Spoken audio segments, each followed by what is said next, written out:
Well, Sir John Major wasn't the only Tory to make an impact on the election campaign today.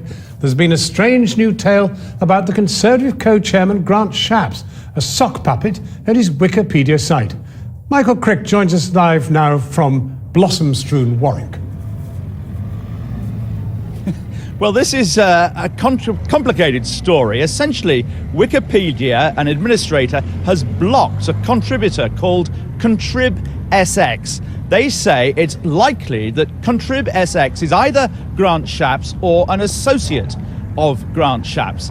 An investigation carried out by the administrator has found that ContribSX has been editing quite heavily Grant Shapps' own website and the websites of various Conservative colleagues, people like Justin Greening, Damien Green, Philip Hammond and so on, in subtle, small ways, but unfavourable ways to them. Now, Grant Shapps denies vehemently that this was him, or that it was any associate of him, or that he knew about it. The Conservative Party say this story is wholly untrue and defamatory and a smear by The Guardian. Interestingly tonight, though, the leader of the Lib Dem election campaign, Paddy Ashdown, has issued a press release coming to Grant Shapps' aid, seemingly, saying Grant Shapps has never done anything dodgy, and that if you've met him like I have, says Paddy Ashdown, you have been touched by greatness. He is, says Ashdown, quite simply a colossus.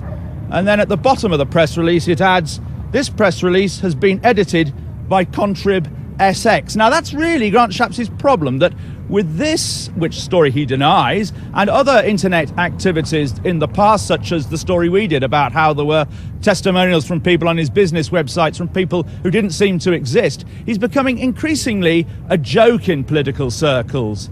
And I can't imagine that some of the people, some of the colleagues whose websites were edited by ContribSX are very pleased either, even though Grant Shapps vehemently denies that it was him. Michael Crick in Warwick.